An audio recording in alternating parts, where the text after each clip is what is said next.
Welcome to Your Need to Know. I'm your host, Catherine Reed, and joining me tonight is Jim Sweeney. He is on the board of directors of Nova Labs. Welcome, Jim. How are you? Thank you for having me, Catherine. Appreciate it. The grand opening of Nova Labs was on March 18th in the beautiful city of Fairfax, Virginia. Right. And you are a welcome addition to the city, having been in Reston for a number of years. Yep. And so I really want you to share with our viewers tonight what makes Nova Labs so unique. Start at the back at the beginning, which is 2011 when the Nova Labs was founded. Right. We were founded, as you said, in 2011 by 13 members in about 1,600 square feet. And it was just a group of guys who didn't have room for shop equipment or 3D printers or anything like that in their house, and they wanted a place to get together and make things. And we quickly grew that. Somebody showed up with a wood shop and said, this has been in storage all these years, how about we locate it here? And we wound up growing, and then we moved to Reston, and we got a 10,500 square foot building in Isaac Newton Square, which of course, as you know, is being redeveloped. And so we had to leave there, and this was the second place that we had to leave because of redevelopment. So we said, well, let's go look for space that isn't going to kick us. So it's not going to kick us out. Let's go buy a building in Fairfax City. Yes. And let's make sure that the building has a bus stop with a free bus. Free bus. Very proud of that. Yep. So Nova Labs is a maker space. Yes. It is the most amazing cooperative I've ever seen in my life, because really, thank you. The equipment that you started out with that was donated, you have lots of equipment now. Yes, we do. You know, laser cutters and 3D printers and metalworking and saws and woodworking, and you've got robotics teams. Right, and a crafter's cove, and exactly. So the heart of what we have is a makerspace. So think of it like a gym membership. Our members have various levels of membership, and they come at various times a day, and they can use any piece of equipment that they've been trained and certified on. But instead of gym equipment, we have a wood shop and a metal shop and a crafter's cove and 3D printers and electronics gear and a blacksmithing area, and you know, who knows what we'll add tomorrow, but that's what we have today. Well, the space goes on and on. When you walk in the front doors, you know, you have different, and you actually have some office space too. Yes. Because you have different levels of people who are working in your space doing different kinds of things. Yep. But it goes back and it goes back and it goes back, and that's when you get into the table saws and the, you know, the anvil, the forge back there in the back. But so you can go throughout the building and you can see people there all times of the day. Explain how that works. Yeah, so the highest level single membership we have is called a key member, and that is someone who wants to come anytime, day or night, 24/7, and use the tools for which they've been certified on. So come at 4 o'clock in the morning before you go to work if you want. Come at midnight, and you know, after the kids and spouse are in bed, do your work, whatever you want to do. We also have memberships for, say, retirees who can only come during the weekday, and memberships for associates who just want to get their feet wet, and they have certain evening hours and weekend hours. And then, as you said, we have offices where for people who want to start businesses. We have an incubation center, and they pay a little bit higher fee, but they have an office there and the appropriate equipment to start their business. So I know that I've got a friend of mine, Lauren, who is a jewelry maker and started, you know, taking classes in jewelry making, and now she's like, oh, I'm taking classes in everything else. Right. Which is, I think, is a very interesting way that people who are interested in one thing, like I met a young woman who does casting. Right. But they end up expanding and learning a whole lot of other different things, which you can do because it's all in the same place. I started because of 3D printing. I built my own 3D printer there. I now teach electronics programming, Arduino programming, to kids. And then my number one passion is really the wood shop, and within the wood shop, what we call lathe lane for wood turning. So it's just what I love to do. So you mentioned in passing the equipment for which people are certified. So explain to us how you mark the different tools and how you get people certified to use them. It's very simple. We have green tools, yellow tools, red tools. I gotta stay within my space. Yeah, green tools are pretty much not gonna hurt yourself. Yellow tools, you have a little bit different level of certification, right? But those you can actually hurt yourself with. And then red tools like our table saws and things like that you can very much hurt yourself. Or blacksmithing, you're carrying around a piece of iron that's at 2,000 degrees. I mean, you need to know how to do that safely. But it's a matter of certification and not age, which I think Exactly. is very, very interesting, because somebody who's 16 and wants to learn blacksmithing should be able to do that if they're Absolutely. certified to use the equipment safely. Absolutely. We have people of all ages use the space. Our minimum, again, with parents' supervision, is probably 12 or 13 or 14, but we go all the way up to retirees, kids of all levels on our robotics programs. And in our summer camps, kids of all ages, from grade school all the way up to high school. It's really for everyone of all ages, everybody in the community. Well, you mentioned summer camp, so let's talk about the fact that you do have programs specifically for young people. We do. We absolutely do. We have a whole series of summer camps. It's called Maker School, and they are available right now for people to sign up for this summer. We've had them the last, I think, 6 years. They grow every year. At the grand opening, several people saw some of the examples of the things that kids had made in those classes, which was great.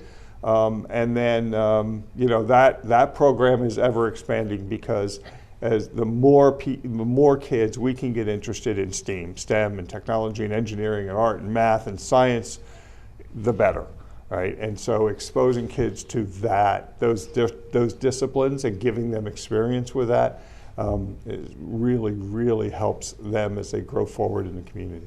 And that's the other thing I want to point out is, I mentioned the Q-Bus and the fact that it's free. Yes. And the fact that Nova Labs is across the street from the city's one middle school, Katherine Johnson Middle School. Johnson. So young people being able to get to enrichment programs, transportation has been a problem in this region for a very long time. Right. Not everybody's parents can drop what they're doing to do pick up and drop off all the time.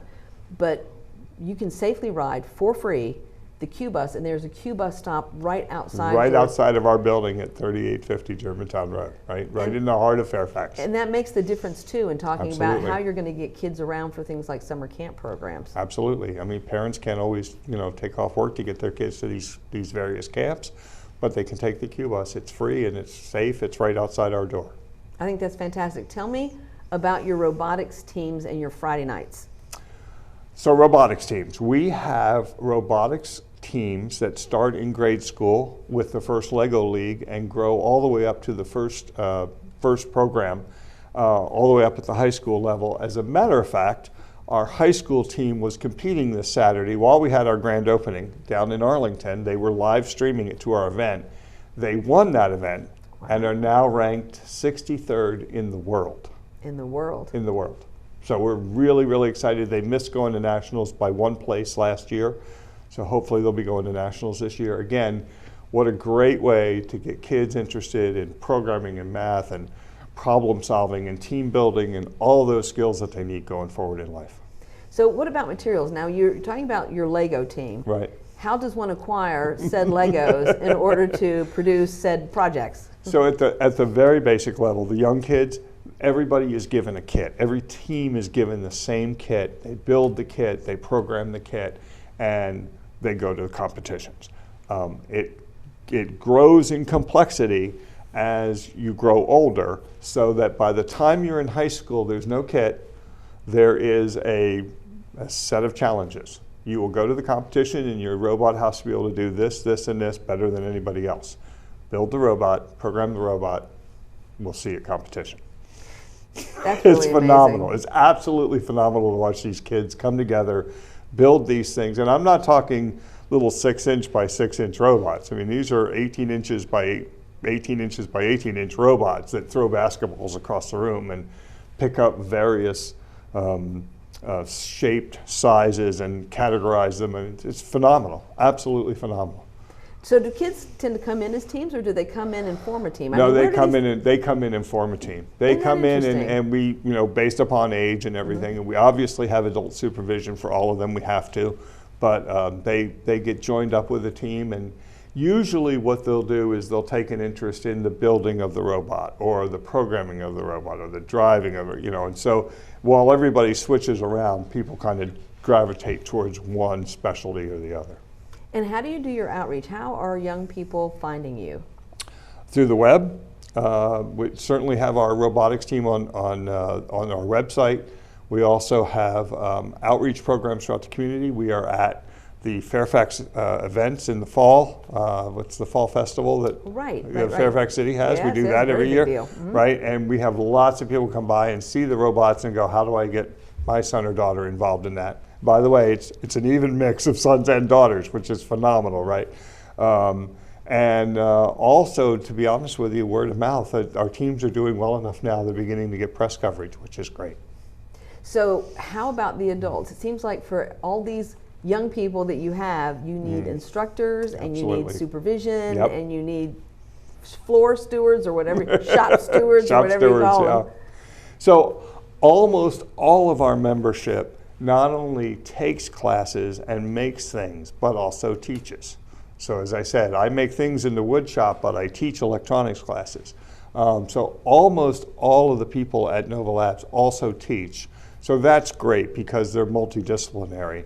But for robotics, yes, it is quite a challenge to find volunteers, because obviously we need adult supervision for every one of these teams, and not just supervision, but mentorship to say, geez, did you put that together in the right way? Was that the best way you could combine those two parts, or the best way that you could program this code? So every team has 2 or 3 mentors.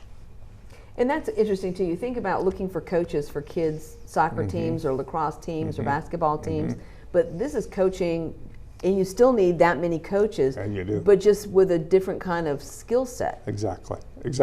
Fortunately, in Northern Virginia, we have a plethora of engineers, right? And lots of tech companies where those people work that we bring them into. And of course, they go through a background check. Everybody does. They have to if they're going to be working with kids these days. But we pair them up with the teams, and they travel with the teams. They mentor the teams. They're there guiding the teams every step of the way. And that sounds to me like a huge sort of organizational lift too, talking about how do you raise money to send your teams to competitions? Yeah, because the teams pay money to be a part of the robotics program, but it's not enough. And so thankfully we have generous donors from Google and Bechtel and Airbus and Amazon and all sorts of people, individual donors who give us money we can offer programs like this to kids. Well, we're going to pause right here, and we're going to come back and talk a little bit more about your partnerships, your sponsors, and the companies that have supported you. Okay. Please join us after this break. We are talking with Jim Sweeney, who is on the board of directors for Nova Labs. Do you love sports? Then you should know about STEM. Because maximizing nutrition, analyzing peak muscle performance, calculating the perfect shot, and more are all made possible by science, technology, engineering, and math. In fact, there are more careers than ever in sports science. So if you have a passion for sports, then think about getting involved in STEM and improve everyone's game on and off the field. Get inspired at SheCanSTEM.com. Freedom. It's at the core of who we are. The freedom to live without fear, to jog where we please, to wear a hoodie. The freedom to breathe. Before we celebrate the freedom most Americans have, we must fight for the freedom all Americans deserve. Because all lives can't matter until Black lives matter.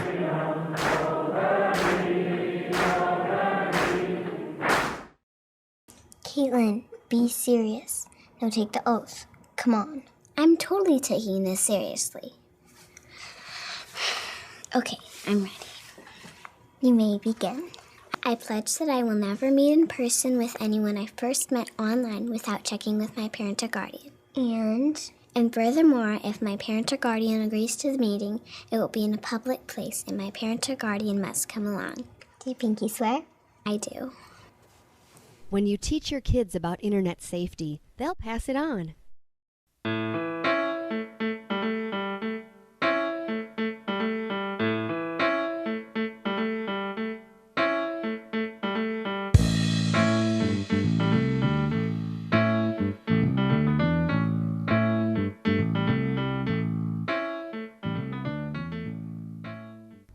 Welcome back to Your Need to Know. I'm your host, Catherine Reed, and tonight we're talking with Jim Sweeney. He is on the board of directors of Nova Labs, which is located on Germantown Road in the city of Fairfax. Jim, when we went to break, we were talking a little bit about the organizations and the partners you have that make Nova Labs possible. Give us a little more information about how you work with them.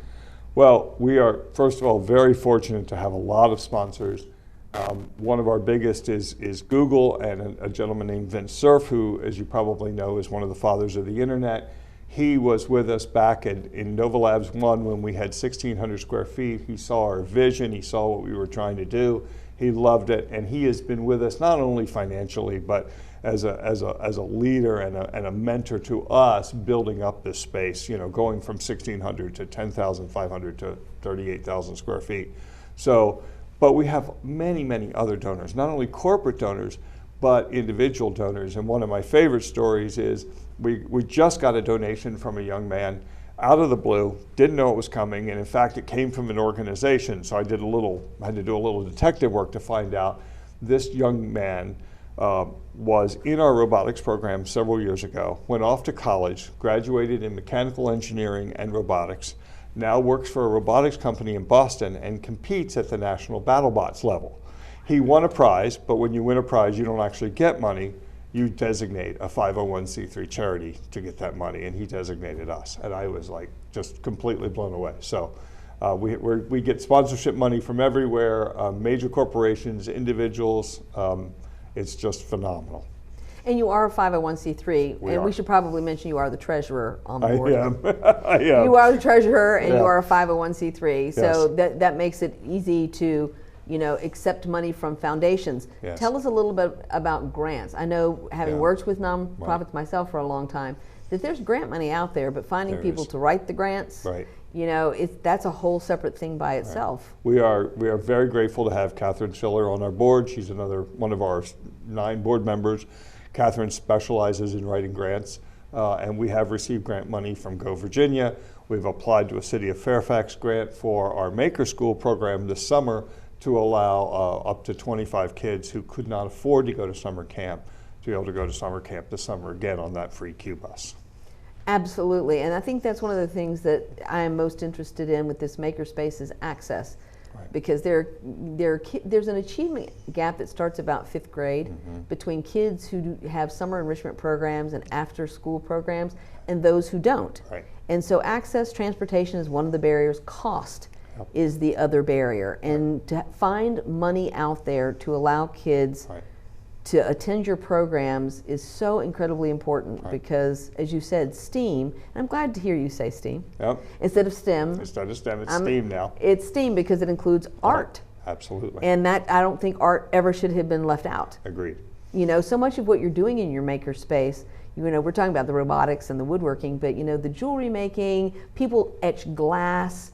I mean, people are making everything you can think of, especially on the 3D printers. Absolutely, everywhere. You know, beautiful walnut tables. I mean, it is art. It is absolutely art, and so it's everywhere at Nova Lab, and it should never have been left out of STEAM. But you're right. We've got to get those kids, you know, before they hit that age, into those STEAM programs, right? Whether it be the summer camps or the after-school programs or the robotics programs. First of all, they'll graduate, and even if they don't go on into an engineering or math or sciences degree at college, they'll forever have this skill set.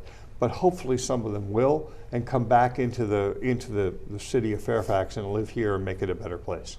You know, we have a very diverse population in Northern Virginia. People are here from, you know, 188 countries speaking 188 languages.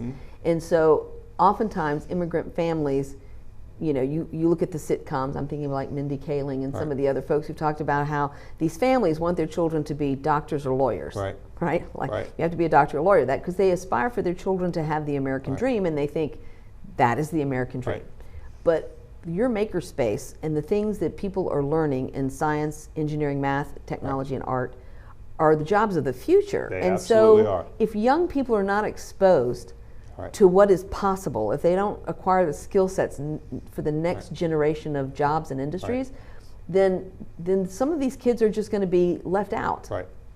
That's exactly right. And we're trying to prevent that. Okay. We're trying our hardest to get those kids exposed to that and get them to understand that it's fun. I am an engineer by trade. I started life as a computer science. I love engineering. I love what I do every day when I go to work. I think I'm one of the few people I've ever met who do that. But that's what I want these kids to grow up into. So let's talk a little bit about the other end of that spectrum, which is your retirees. Yes. So there's also a lot of people who newly retire from their engineering job with a government contractor, and they're like, now what am I going to do? And so to me, this is just fertile ground for people who have time and interest to learn new skills and to teach. Right. And for $60 a month, they can come all day, every weekday, all day during the month for $60 a month and use all the machines that they have been trained and certified on to create whatever they want. We offer classes during the day. Our Crafters Cove even has office hours on Wednesday afternoon, so you get exposure to them. They're a very active community. They're one of the people that do the jewelry making and the quilt making and the embroidery and all those kinds of things. Oh my gosh, we didn't even talk about this. Okay, we didn't even talk about the sewing. Thank you for bringing that up. You've got, when I walked in and saw sewing machines and these specialized pieces of equipment for things like machine quilting. Like, these are pieces of equipment that people wouldn't necessarily own or have in their own house because they're large and they're expensive and they're very specialized. But for people who are like, I've always wanted to learn to quilt, this is the place where you go to learn how to do that, and you actually have the equipment. Absolutely. And we have the classes. You don't have to be a member to go to most of the classes. If you just check the website at nova-labs.org and look at the calendar, there's a whole list of all of our classes. They do have a fee, but most of them you don't have to be a member. You can just be a member of the community and come in and take a class.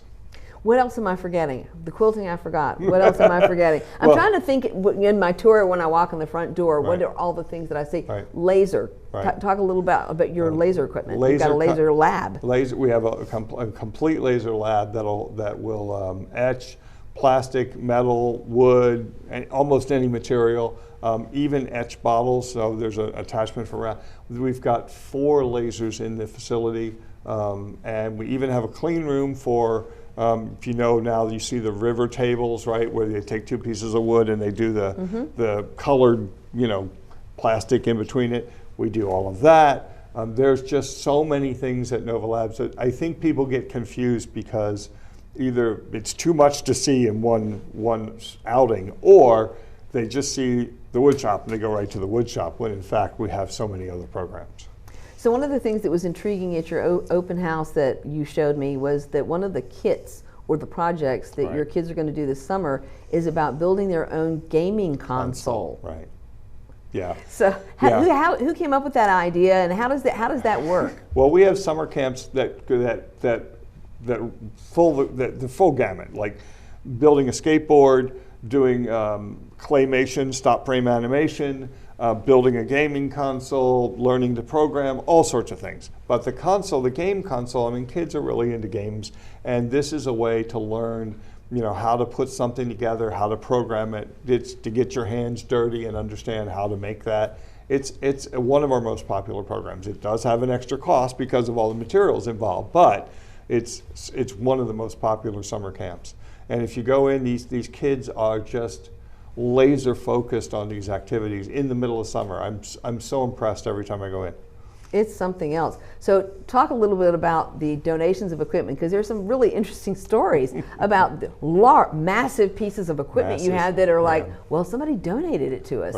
Right. We have a 3-axis metal CNC, and basically you can make an aluminum block engine with this thing if you know what you're doing. I don't, but some people in our facility do.